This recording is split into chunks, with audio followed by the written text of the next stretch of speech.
Stephen, Andrew, do you fancy spending a quiet night inside number 9? as always, of course I do.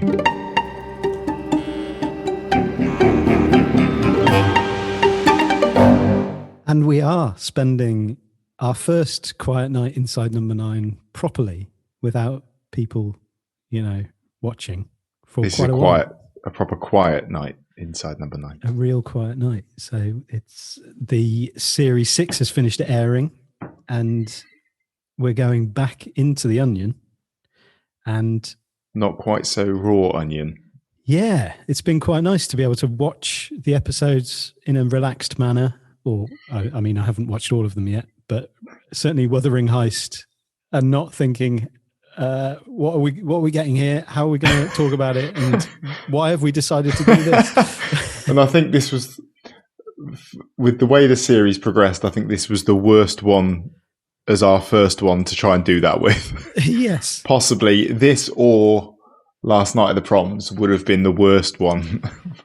Yeah. I think Last Night at the Proms might have been a challenge. I think there's a very good chance that if that had been first up, we would have scrapped the whole idea of live reactions completely and gone, no.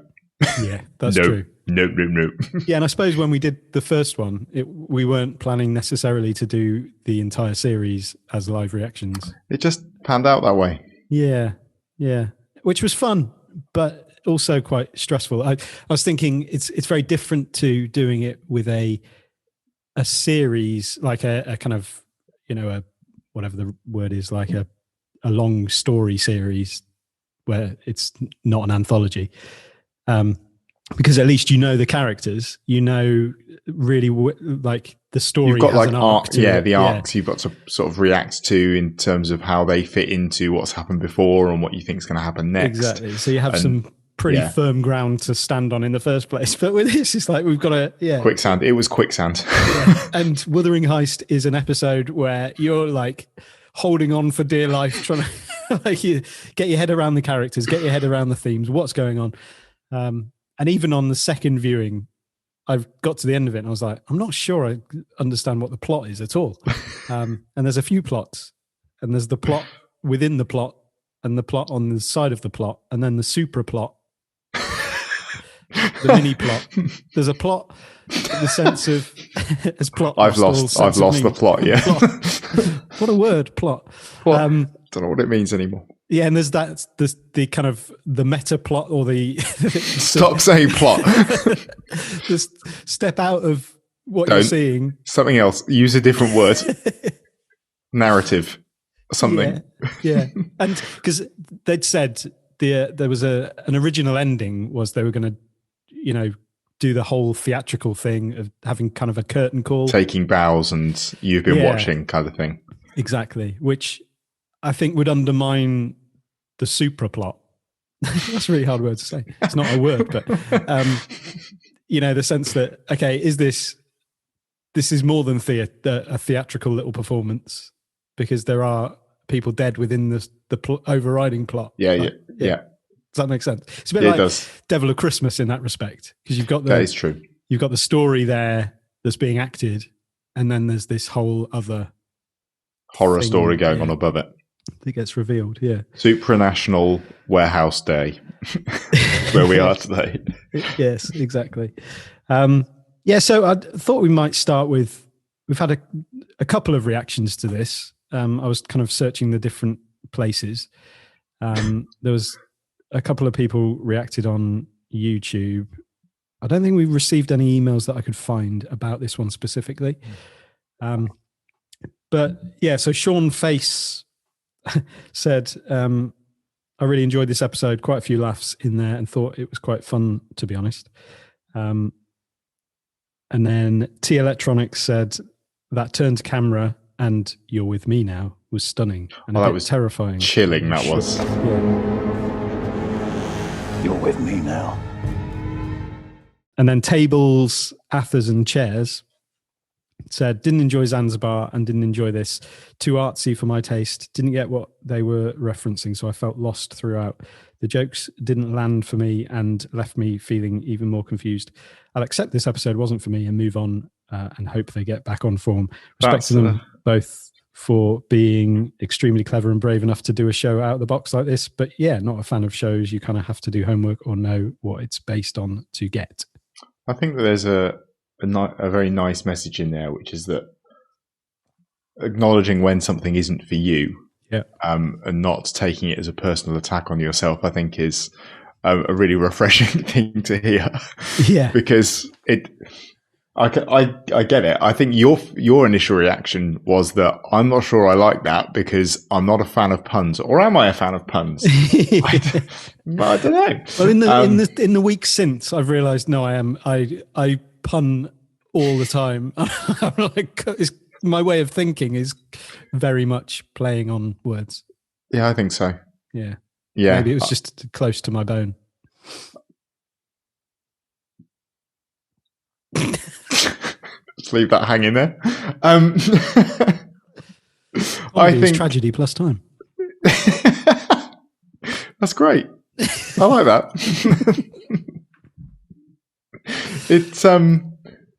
It's like watching Naked Gun meets Reservoir Dogs meets Hustle is what this is. Yeah. It's true. And it is a relentless half an hour of just an assault on you with puns. Yeah. And other things. It is a relentless assault on the senses. Like, and as you say, the fact that this was the first one that we were kicking off with as a reacting to everything that had just gone on immediately afterwards was like, where do we even begin? Funnily enough, my parents had never seen Inside Number 9, and they decided to watch this series.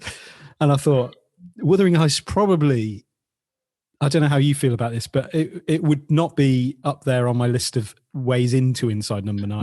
No, it would not. Viewer. No, definitely not. There are a certain few that I would hold back on using as the first one you show someone.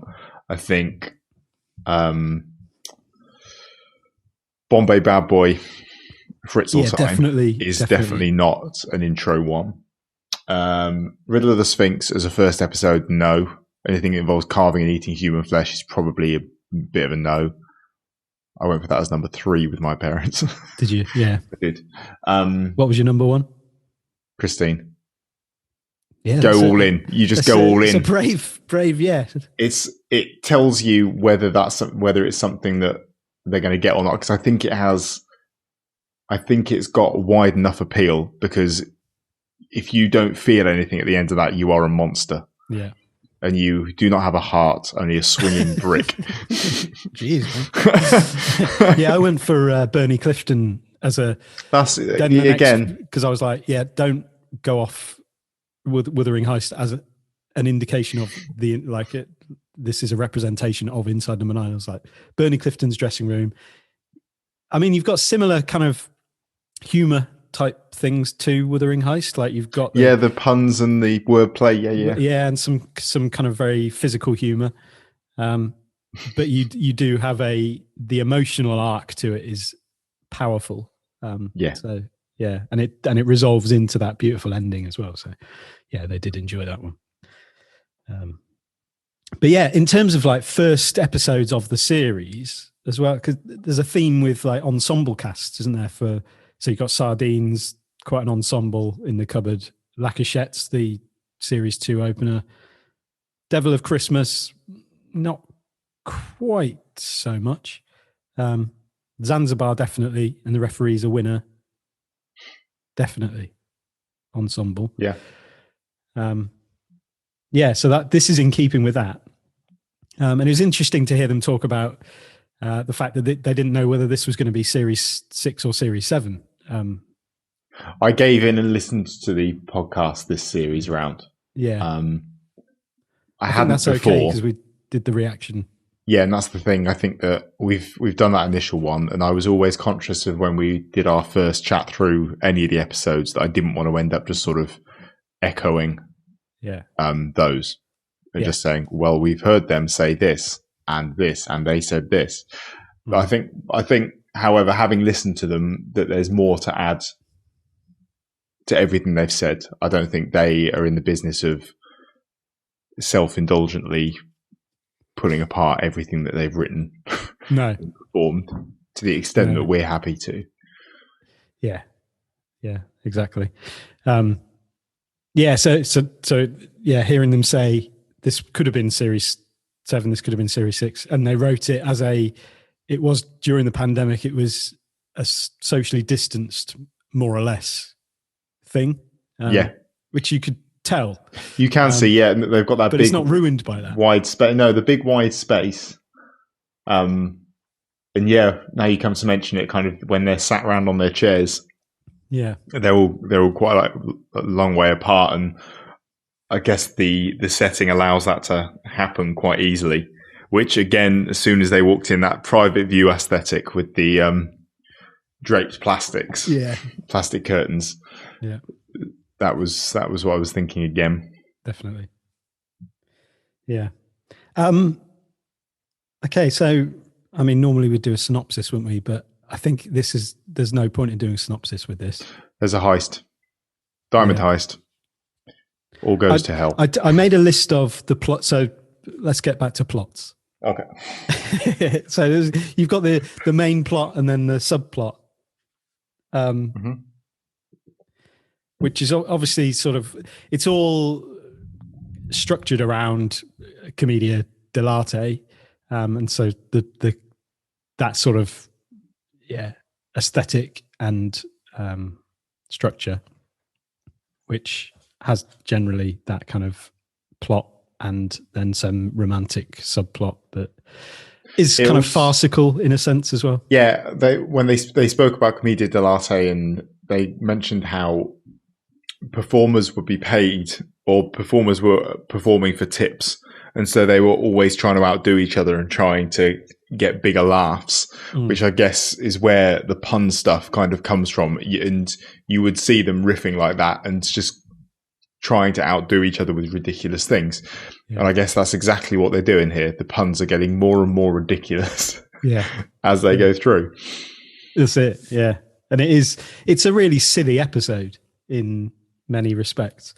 But so the main idea is obviously they're gathering there to perform a robbery of £12 million worth of diamonds from what sounds like an incredibly irresponsible diamond van driver, security guy who just drives around on his own, leaves diamonds in the back while he goes and gets his... in a pretty ropey case as well at that. He gets his flat white same time every day as well. Like, what's going on there?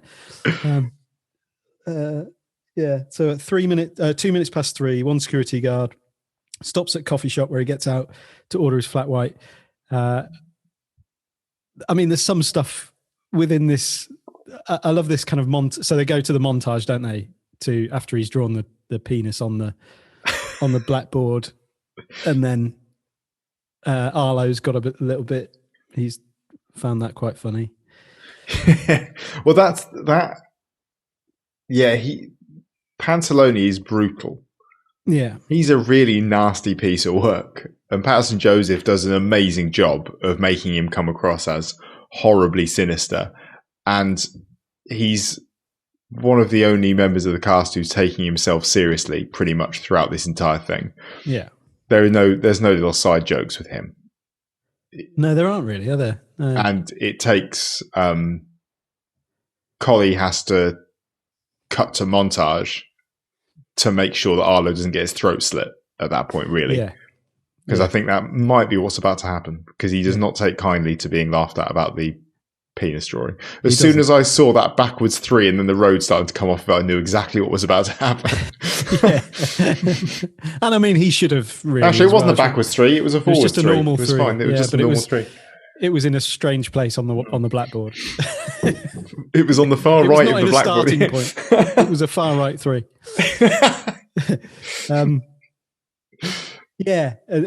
And they did. So the montage happens, and then when it cuts back out of the montage, they're still sat in their seats, aren't they? So I don't know whether that montage happens in their minds. Well, they had to run that montage because they realised that they were trapped inside Warehouse 9. So they couldn't cut to that happening somewhere else. They had to come up with a way of showing that happening while staying inside their location, because otherwise it breaks the formula. Exactly. Yeah. I love the use of the umbrellas and stuff. I thought was brilliant, and the little theatrical riding around and things like that. It's so in keeping, isn't it, with like, almost kind of drama school type things. And I was thinking, like, you know, because there's quite a lot of people saying this is pretentious and, you know, it's artsy and whatnot. But if it's in the theatre, it's not. Like, this is and everything going on, you know, even the kind of breaking of the fourth wall, like the soliloquy style stuff, like that is quite normal theatrical. However, the fourth wall breaks tell us that we should think that it's artsy and pretentious and a drama teacher's wet dream. Exactly. There's like no messing around there.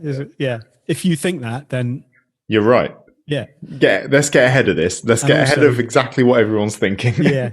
And if you're thinking that, then you're right, but you're going to be wrong, because we know that that's what you're thinking. So if you stay on that thought, then you're not engaging with the episode at the level that you ought to be.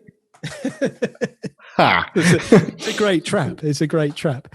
So, if you haven't already guessed, it's a sort of cross between Commedia dell'arte and a heist movie. I guess because they both use masks, which is quite clever in a way, but still sounds like something a drama teacher would have a wank to. But hey, it's series 6. You've got to allow for a certain artistic exhaustion. Columbina! Oh, God. Here comes the subplot. Just stick with me on these bits and we'll get through them as quickly as possible. But yeah, as they're going through that kind of montage, and Hortensia is behind the security guard in the queue, bumps into him, creating the distraction, so that Columbina can swap the coffee. And I assume that she wasn't the original server. She wouldn't have been the original coffee server, because she may as well have just drugged it in the first place. That's exactly what I thought. And it's like, no, she can't be in that position, in the position she's in that montage. That's not where she's going to be. But I watched it with my wife, and that was the first thing she said was, well, why don't you just drug it in the first place? Why is there this layer added of just ridiculousness? Yeah. And one of my favourite bits is Arlo distracts the driver. And with his terrible juggling. And then it's Steve's face as the security guard being distracted, really enjoying the fact that this guy's just juggling in front of him. And badly juggling. Badly juggling. And later on, after he's shot himself in the foot, he's explaining what's gone wrong. And he says, I was doing my distracting. And then he mimes the juggling. So it's like, that is what he did. It's brilliant. I love it. I love the idea of this diamond heist happening with someone just whistling and then just going, oi, juggling. Exactly. I mean, the whole thing seems maybe a little bit too elaborate. Well, it's what you get at the end, at the end of an episode of Hustle. So usually you'd see this play out as an explanation of exactly what they did, and how they overcame the moment they thought it was all over because they were going to get stung. But this happens as kind of a precursor to tell you what's going to happen. Yeah. Do we find out? Different. Yeah, that's true. Yeah, is that what happens in what's the film? Christopher Nolan film with the dreaming? Inception. Yeah. Do they go through something like that? Or am I thinking of something else? Because I've definitely seen things where they play out what's supposed to happen before it happens, but not Minority Report with the future crime. No, I think I was thinking of Inception, but I'm not sure it happens in Inception. That's going into people's dreams, isn't it? And planning things. Which I guess is. Yeah, no, you might be thinking of that. Maybe. I don't know, but that kind of thing. Yeah. Yeah. Do we know what happens to Mario and Scaramouche when they go down the manhole covers into the sewers? I'm not sure there was a kind of follow-up to where... Because they ran away, didn't they? Well, yeah. Because Pantalone comes back and basically pins the entire thing on Scaramouche screwing it up, but also he knows that Collie was the informant. Yeah. But he does very much blame Scaramouche for leaving them Just being open to it. Yeah.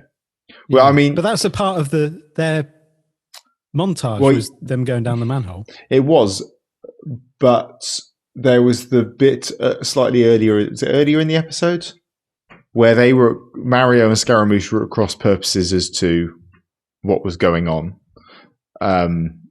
Mario wanted to run away with Scaramouche with what he had in his trousers, which Mario meant diamonds. Scaramouche thought he meant explosives. Yeah. Neither of them meant cock. So I guess their plan was possibly to escape off down the sewers and then disappear. Maybe. Although I'm not sure. Although I'm not everybody sure knew about that because it was being narrated by Colin Beaner. Yeah. That is true. Yeah. And she was looking ahead in the script anyway. Exactly. Yeah. So, yeah, I don't know. And then, you get that reveal, don't you, from Colin Beaner of, like, here's the twist. It's a good one. A really good one. And it's like, is it? It's all right. It's all right. Yeah. And she's Detective Sergeant Janus or Janus. Oh, two faces. Mm. One looking into the future, one looking into the past. Mm. It is the god who has the face on the front and the back, isn't he? Who looks both ways. Can see into the future of the script. But how far can she see? And this is where it's like, the super plot versus the, Well, this is the thing, though. I think she can see all the way through the script because she never says that she survives. She tells Arlecchino that he's going to survive, but she doesn't say that she is. That's true. She says, you survive. I've looked 2 pages ahead. Yeah. But she doesn't say, I'm going to be all right. Yeah. So she may well know that she's going to be taken out. Yeah. If she did, I'd just steer clear of Pantalone with his little knife. Yeah. And he puts his knife away and then pulls out a gun. So, even that's... Yeah. So obviously then something goes wrong. There's an ambush. There's a rat in the group. What sort of brain goes, there's a rat in the group, Bob Geldof? Because when everyone says rat, we all think of the Boomtown Rat. They are part of the collective consciousness where we all go when we hear about rodents. Yeah, not Roland. Not Roland Rat, no, one of the police. Gordon Sumner? Yes, correct. I do like that he didn't just go with Sting. I like the use of the real name. And then Roger Daltrey. But what? Who? The who? What happened? It was an ambush. They knew we were coming. We must have a rat in the group. Bob Geldof? No, I mean somebody from the police. Gordon Sumner? Who? Roger Daltrey? No. And then Arlo gets... All he wants is a sandwich. He gets his sandwich. Philly. Doc and Colin Beaner arrive with the diamonds. The sandwich gets thrown. Poor old Arlo. Yeah. And is that where they had the Cooked and Bond forum line? Is that then? Yeah, it's after she says, "Do you want a ham sandwich, lean?" I bet you're loving this on the Cooked and Bond forum. That's like half of Tim Vine. One of Tim Vine's like sets is that kind of humor, lean. Both physical and pun. Yeah. They said that the Cooked and Bond thing, they could have just gone with Twitter and they thought about just doing Twitter, but it was so specific. There's the thing about the specificity and the Garibaldi biscuits. Yeah. But also it's even more specific than that. Even more specific than that, and there is just a tiny subsection of the viewership of this program that is going to be going, oh yeah. And it's worth it for that. Yeah, because you don't actually lose out on anything if you don't know what that means. No. You kind of get the gist. Exactly. Oh, that must be a comedy forum. Yeah. Or it just passes you by. Like Yeah. There's plenty to pass you by. And then there's a little setup here and a line that isn't delivered that apparently was delivered but wasn't. Oh yeah. So it's really, and I think that sort of fits with the whole theme of like the plots and the sense that you can go 2 pages ahead. There's stuff in there, and then that meta twist of a scholar goes to a funeral and asks the widow, "Oh no, you've done this yet." Well, first of all, that's the next page. You've skipped a page, and then he does it again to the doc, and he says, "No, you've already done that." So it's like he doesn't know where it is. It's amazing. But we did look that joke up, and it's worth telling because it's hilarious. Oh, it's a cracker. It is.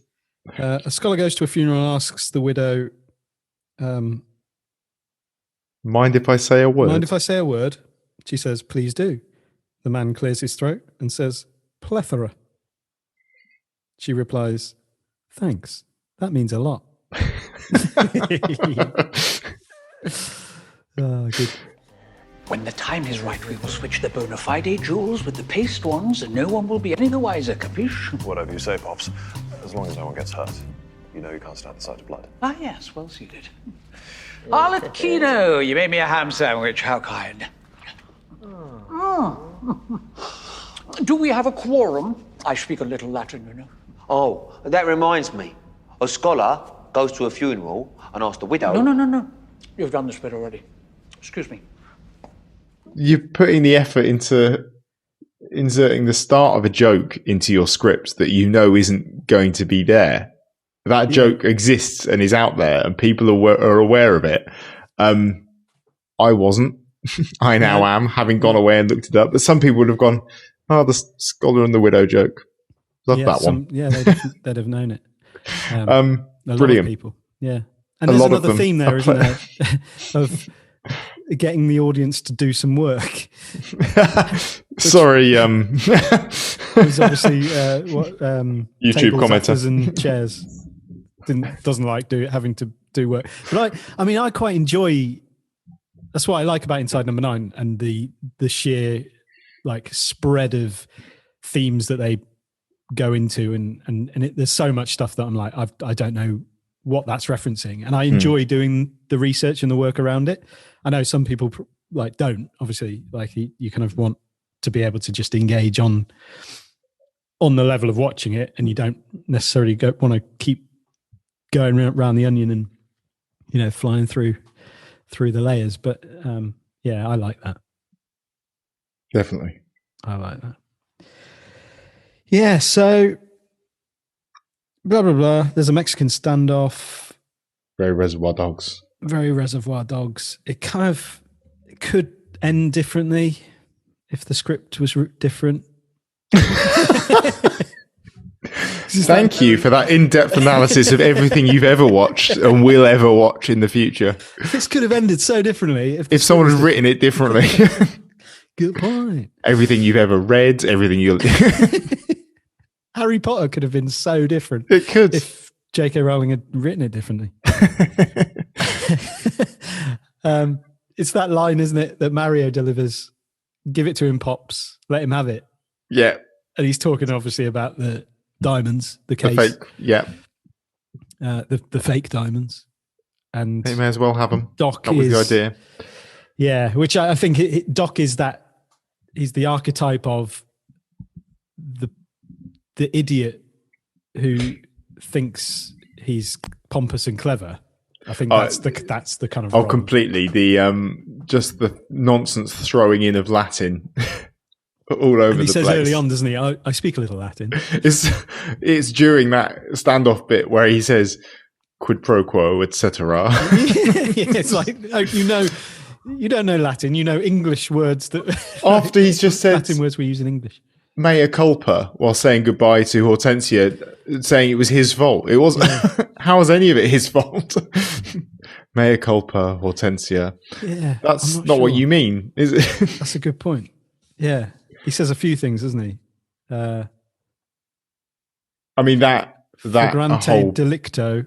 We've been caught in flagrante delicto. Amor fou.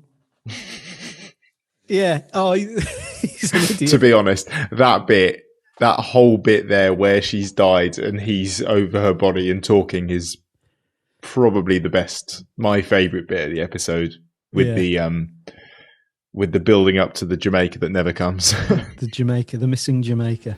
Horsey and I had been having an affair for several months. It was an amour fou. It started on that business trip we took to Italy. Do you know her? Yes, when she was a little girl. We flew back together to the United States. Chicago? No, she was a passenger. And when we landed at the airport, I can't remember which one. Alaska? There's no point now, she's dead. We hatched this plan to steal the diamonds from you and run away together to the Caribbean. Trinidad and Tobago? Yes. His yes to Trinidad and Tobago is just it's so good. Alaska? There's no point. She's dead now. Yeah. Oh, it's good. Yeah, and then obviously it finishes. Arlo tries waking Columbina up because their relationship is really quite touching. Yeah, they're obviously they get on. I think this is the sort of thing where she's come into this group as an inside agent, but has also kind of just latched onto Arlo as this slightly simple and mistreated individual. Yeah, who she's got a bit of a fondness for. Yeah, and I think that relationship within the Commedia dell'Arte as well is they are the two. I think they sometimes have a relationship, don't they? Yeah, in some of them, but not always. It's kind of this kind of loose, general thing of they share some sort of positive relationship. Mm-hmm. Yeah, and then she doesn't wake up. None of this has been real, has it? Oh, what a question. And that's the question we're all kind of asking at that point. I think it has been. Yeah, I think it has been. Which... And that's where the curtain call bowing would, I think, undermine that question. Because then it would be, no, it hasn't been, but they're all lying there on the floor in pools of blood. And obviously it has been because it's a fictional TV program. But yes. Well, and that's hang on. That's the kind of the beauty of all of these layers of like how you engage with anything. Yeah, exactly. Yeah. And then it turns out it's not a bag of clear mints. It's a bag of diamonds. So him and his Echo are going to be okay. I like that the Echo isn't really a thing throughout the episode, but is just a nice little silly ending. Yeah. It's weird that when he walks in and first starts talking, there is an echo, but it's only when Columbina starts talking back that he goes, "Oh, an echo." Yeah. When it's not an echo. Got here before me. Yeah, and there's something in that kind of echo theme as well. I was thinking even just the sandwich, the fact he never gets his sandwich. There's shouting down there. There's the first part of there's the request for a sandwich, and the sandwich almost gets to him, but it doesn't. Never quite get. Yeah, there's a kind of incompleteness to him. I want a sandwich. I think it's brought to a completeness at the end somehow, whatever that means. The cheese. Carefully. Yeah, use a blunt knife. Speaking of the carefully sandwich, I think that Reese's physical comedy work in this is absolutely incredible. Yeah, I haven't seen him do this first time. No, but he is so much of what is funny about Scaramouche are his movements and his the thing I hadn't noticed first time around, the hanky when Doc comes around after fainting, when he's just there waving his hanky, and then Doc's like, "That's enough," and he's like, "Okay," and then like stands to attention and then marches off. It's just like a real beautiful innocence to the thing he thinks is the right thing to do in that moment, which is to wave a hanky in his face. Also, one of my favourite bits was the beef rap, but I don't really know what the beef rap was. I tried to decipher the beef rap. Do you want to know the words? Yeah, please do. What's a sandwich? There isn't no cheese. I can offer you a beef wrap. Go on. Yo, I come from a cow. I got lots of prize from a bolognese. Yo, I come from a cow. I get lots of prize for my bolognese. It's a rap about being beef? I don't know. Being beef, not even being a cow. It's No, like being, I come from a cow. And I produce bolognese. What It's like this in-between state that isn't, yo, I come from a cow. I got lots of prize for my bolognese. And it's Arlo's reaction to that is, it's like, what? I think he represents the audience at that point quite perfectly. Because that just took the silliness up another notch, because the wordplay there really was just rap sounds like rap. Yeah. And that's me rapping about being beef. Do you want a beef rap? Yeah, because that's obviously what I want. Yeah. Oh, man. With the actions as well. The actions really added another level to it. So much. Yeah, and even like this, when he asks Doc, how was the patitient? How was the patitient? And he's talking about the patient. Yeah. Talking about Arlo as a patient. And then I'm making a sandwich. Would you like a one?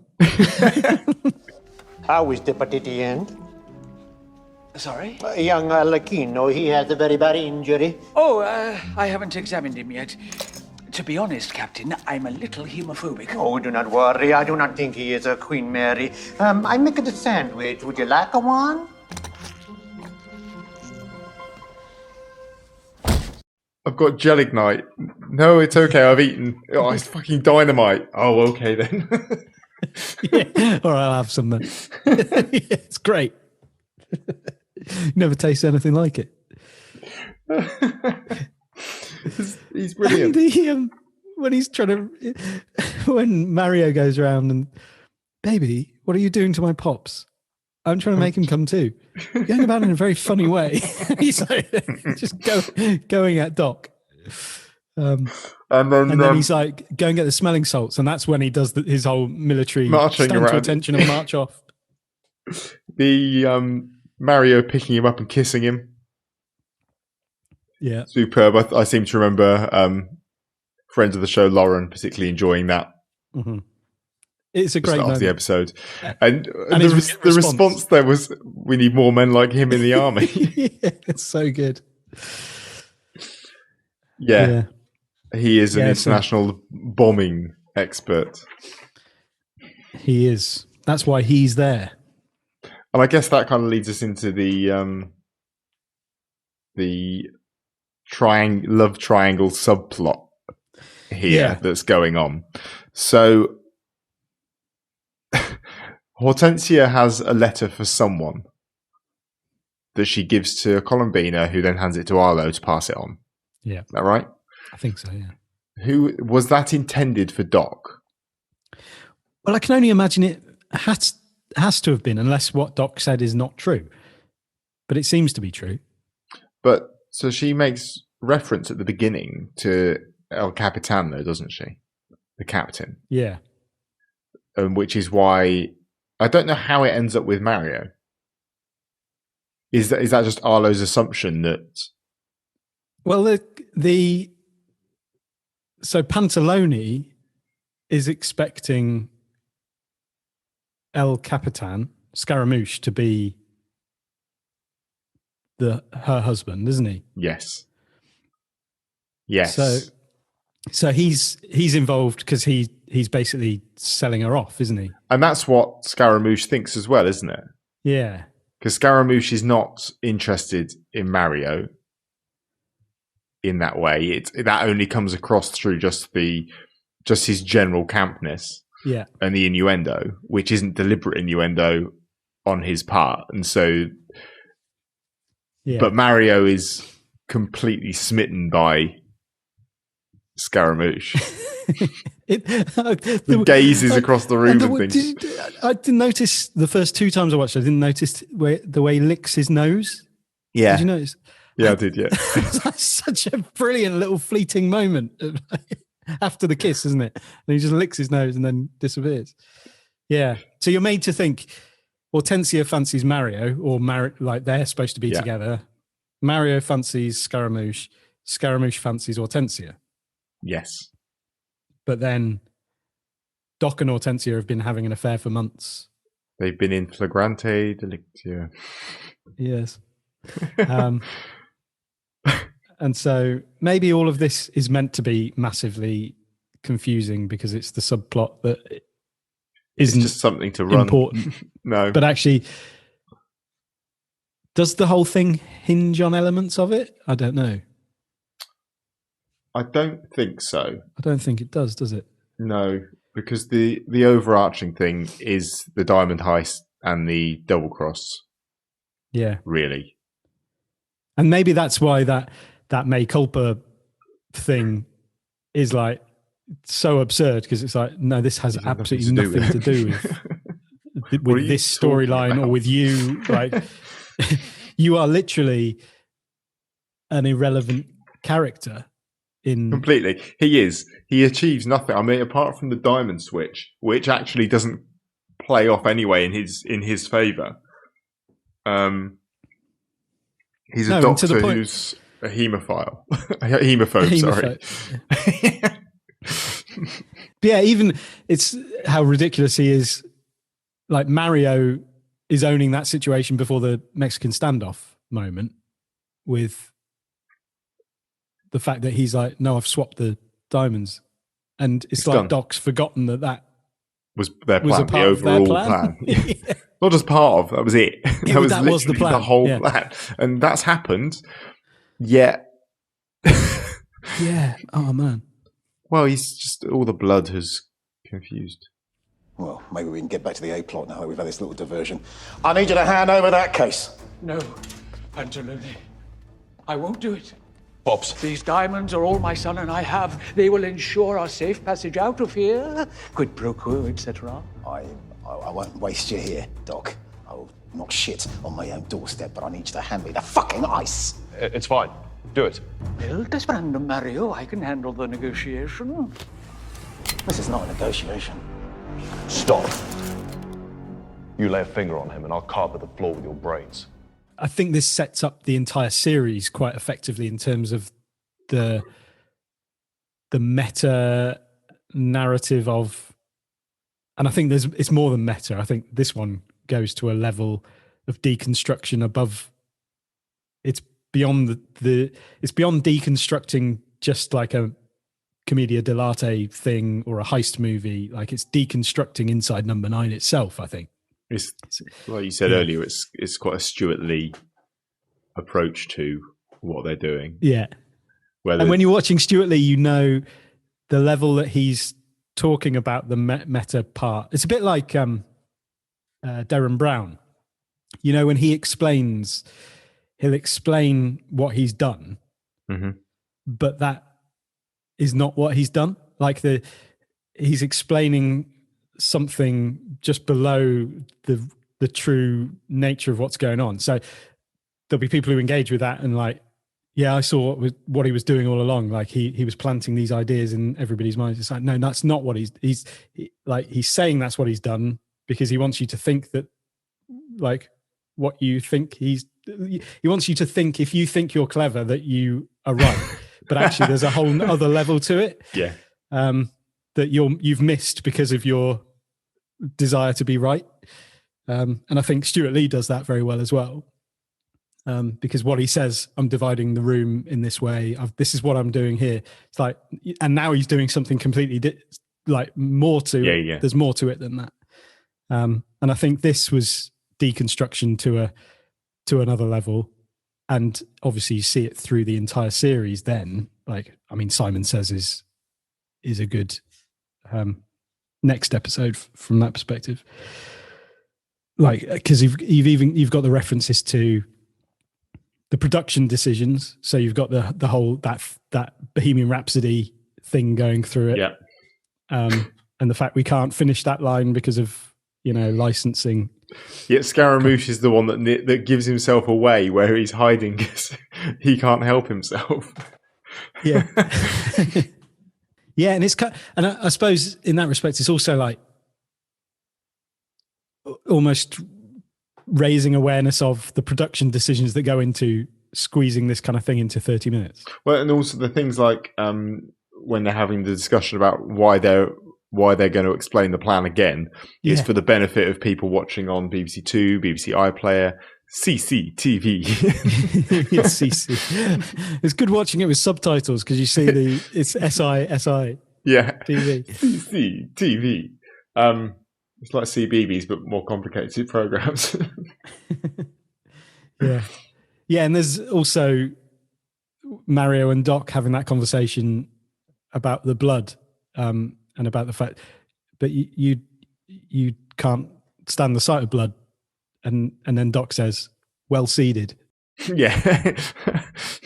I think this sets up the series as a large degree of awareness that this is going to divide opinion.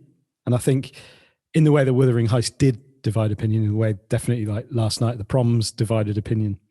I think, yeah, it's like, and again, it's kind of expecting that. So the fact that it happens and people react quite strongly in one direction or the other isn't like, yeah, it's kind of anticipated. I don't know how to describe it in a way that's I know what you mean. It's you get to a point where I guess when they say at the beginning, this is series 6, you've got to cut us a bit of slack.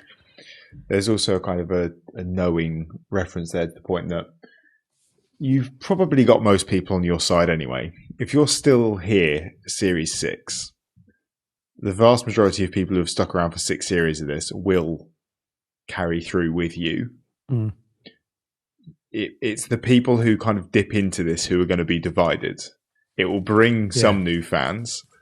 So you've potentially got a 50-50 split of your new viewership who are going to join the people who are already in, and those who will probably not be switching back on again for Series 7. Mm-hmm. And the fact that they're here already with the viewership they've built up over the first 6 series means that they are in a position where they can do what they like, and they can irritate people and annoy people and just have fun. Yeah.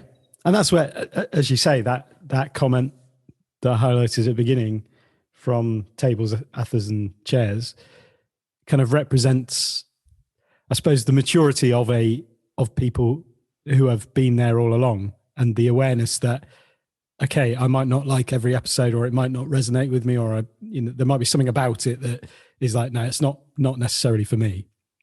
But that doesn't mean because I think if someone's coming to it for the first time, they're more likely to just say, no, it's shit, and turn it off. And then that their opinion is Inside Number 9 is rubbish.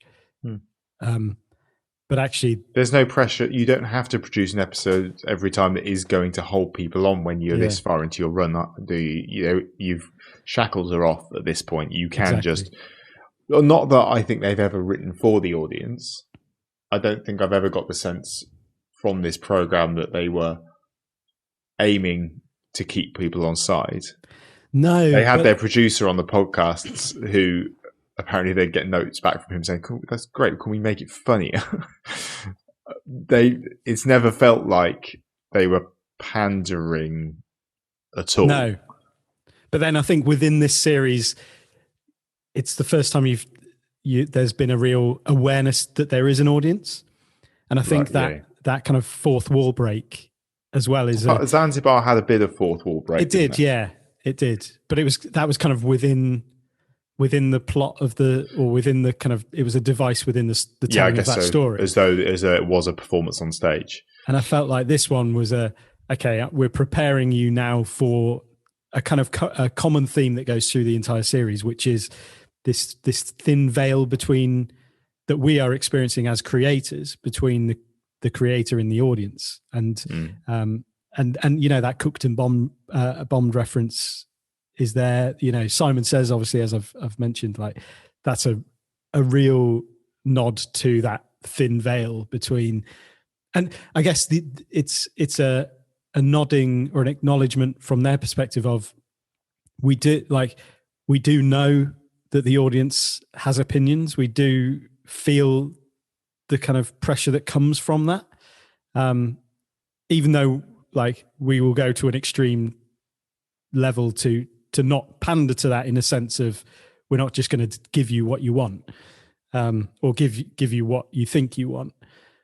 And I think ending the series with Last Night at the Proms as well is that in it, like in its purest form to some degrees. It's like you didn't need to go there, but you've gone there, like, and you know full well how divisive that would be just as a subject matter to explore. But yeah, I do think that it's set it up perfectly for that that kind of sense that that we experience the audience not as, I guess, how TV would have been in the past, and filmmaking and music making and any kind of art where there's a distance between the creator and the consumer, or the creator and the audience, and that is no longer there. Not at all. Yeah, it takes a quick search of hashtag inside number 9 to find out exactly what people are thinking as it airs. Yeah, which is a shame, because that immediacy of reaction just doesn't allow things to land. No, and I know it's been interesting to come to the end of each episode and say, I think I enjoyed that, or I'm not sure. And I think that's really important. Is I think I enjoyed it. I think that was an incredible episode, but there needs to be that but, and there needs to be that. But this is going to take some thought. Yeah, and there's no rewatching and engaging. Absolutely, and there's no issue with that initial reaction, that initial gut feeling of that was a cracker. That was something quite special, because that has happened on a number of occasions. That's why I went back and rewatched this program, because it left me thinking that has left me feeling stunned, or that has left me feeling something amazing. Yeah. But they do need that space to land. Yeah, totally. It does need that. You need to go back. You need to go back to really form something a bit more full and fleshed out, I think. Yeah, and that's why I was really, like, I guess, curious more than anything to do the reaction episodes as we did, to just give ourselves that, like, we now have that immediate reaction, having literally just watched it, having made no, like, you have no clue what it's going to be about. Like, that was kind of evident in our predictions and stuff like that. And then to just almost use that as a reflective device, like later on you can go back and listen to that and think, wow, like what I initially thought was so different to what I think now. Although having said that, with this one, I don't think my second viewing this changed much for me. The same things landed. Mm-hmm. There were little details here and there that I know you've picked out, little physical things, little subtle lines. But this one for me was pretty similar to my initial thoughts. It's given me a bit of space to be able to coherently speak about some of those thoughts a bit more. Because I think straight off the bat, it's really difficult. It was really difficult because it was such a crazy episode of just stuff. And it was brilliant fun. Yeah. I think watching it for the second time, I felt very aware. I was like, I think I understand why people don't like it. And then I watched it the third time and I was like, now I really appreciate the intricacy and the, like, everything about this is so intelligently weaved or woven together. And the kind of, I know we've talked about like the metaphor of like an album and an album being made up of individual songs and stuff in the past. And I feel like that's what, when you're kind of judging with an extreme reaction, it's a bit like the difference between like pop songs and album. The song that you pick out as a single, this is going to be the thing that hooks people in immediately, versus like a grower of an album deep track. Cuts. Yeah, and so and I think with a pop song, you think something's amazing immediately. Like that's the purpose of it, is to not be something that you have to work hard at to appreciate. But then an album track that grows on you is something that you come back to and you hear new things in it every time you experience it. And I think the idea of having an extreme immediate reaction either way, to say this is amazing, like this is the best thing that I've ever seen, or no, this is shit, I'm never going to watch this episode again, like that's not going to serve you in terms of actually fully forming an opinion on the thing. It might be that at the surface level, this has been an amazing episode, but the more you watch it, no, actually, all it was what I saw the first time, compared with one that you go back and watch, having maybe reacted first time, like, oh, I hated that. That I didn't get it. It was boring. Like there was no hook that I could get my teeth into or whatever. And actually, that's the one that's going to give you the most joy in the long run. But I'll be interested to see how the album thing plays out. I know we've spoken about a series before as like an album and having been crafted like an album.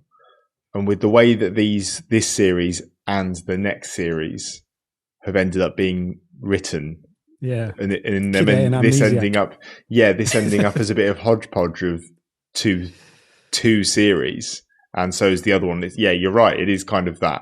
It's like they went into the studio for some sessions, and out of those sessions came this album and then this album, and they weren't necessarily meant to be in that order. But this is just how it's worked out, and it'll be interesting because I mean you've just brought up some themes there, some themes that kind of run through, and they may not have been deliberate themes, and it may just be a result of them feeling a little bit more free, that those themes have just kind of worked their own way out rather than being deliberately put there, just as a symptom of how they are engaging with the people that are viewing with their work. But I'll be interested to see if anything pops out of Series 7 as a common thing. Yeah, definitely. Yeah, cool. Well, this has been really nice to... How relaxed. Yeah, it's felt good to have this rhythm again. And yeah, and welcome to anyone who is listening to this now, having first heard us through the Series 6. If there's anyone remaining, it's great to have you on board. Probably half of them. Half of them have been stuck here since the beginning. I definitely prefer a more relaxed recording, having watched the episode a few times. Yeah, I think so too. Just a lot less stressful. It's something we've been doing for about a year. If it ain't broke. Yeah. I think we'll kind of go back to that kind of thing of when we get to the end of this series, having a wrap up and kind of reflecting on some of the thoughts you've got on some of these episodes as well. We'll kind of pull those all together in our now traditional end of season wrap up. Yep. Not a beef wrap up. Drop us an email at aquietnightinsideno9@gmail.com. Come and chat to us on Twitter at AQNIN9. Or I'll at some point again pop out another invite to the Discord if you would like to come the Discord. chat to some like-minded people, which started off really positively, but it's kind of slowed down an awful lot. Simon Woolley's Crossword Corner isn't getting the initial love that it got. I think everyone's just forgotten that it's there. I'll bring it back into the collective psyche again. Yeah, I'd forgotten it was there. There you go. So, and you're and you're actually invested. Yeah, heavily. Yeah. Great. Well, Cool. Thanks, mate. It's been lovely. See you next week. Next week. Bye-bye. Bye-bye.